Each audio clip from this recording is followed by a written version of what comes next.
Queria pegar um outro aspecto e falar agora sobre o outro nome que está aí como um dos grandes favoritos, que é Jorge Messias. Tem o que é o advogado-geral da União. Ontem, o antropólogo Juliano Speyer fez uma coluna muito interessante falando sobre o caráter religioso de Messias, né? E o Juliano faz até um título aí: Por que Lula deveria escolher Jorge Messias para o Supremo? E aí, eu vou ler o texto aqui do Juliano.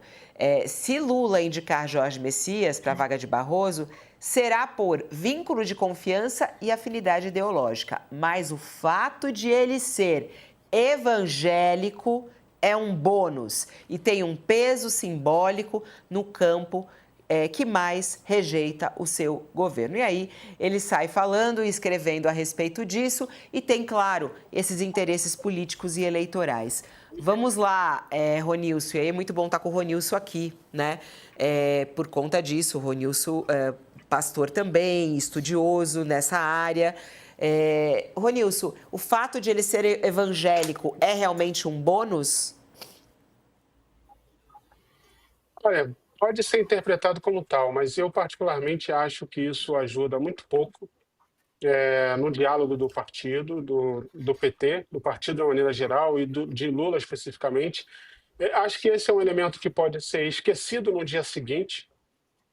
A maioria das pessoas evangélicas, sobretudo o evangélico popular, né, vamos colocar nessa categoria, no seu dia a dia, percebe uma diferença mínima do fato de um membro da Suprema Corte ser evangélico e ter sido escolhido por conta disso.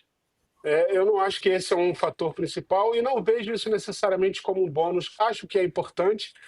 Eu acho que o Lula, sobretudo, né, o partido, precisa fazer essa sinalização, mas acho que ele precisa fazer essa sinalização de outra maneira, né? Sobretudo numa comunicação mais direta com a base evangélica mais popular, periférica e etc. Uma base muito significativa, que foi um voto importante também, né, de muitas mulheres evangélicas, pensando nesse recorte específico, que tiveram uma contribuição importante para a eleição do Lula em termos de voto, né? Quando você pega dentro do segmento, uma grande maioria votou em Bolsonaro, mas quando você vai fazendo os recortes dentro dos evangélicos que votaram em Lula, você encontra ali um número significativo de mulheres, mulheres evangélicas que votaram no Lula.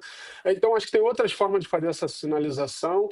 Eu não vejo isso como um ganho significativo, né? O Messias já é um parceiro, colocar aqui, né, parceiro do Lula há um tempo já significativo, meio que representa o Lula nas marchas para Jesus. Ele mesmo, né, o próprio Messias já expressou, enfim, ele está muito mais nesse trabalho a pedido, né, como uma representação do presidente Lula, tem uma certa resistência com a marcha, na medida em que a marcha foi muito capitulada, né, por um campo mais ultraconservador, nem conservador, né, a grande maioria, mais ultraconservador, muito alinhado com Bolsonaro, como tem sido instrumentalizada as marchas por Malafaia e seu grupo. Então, não é um espaço de transformação, de vira-voto, de transformação de opinião.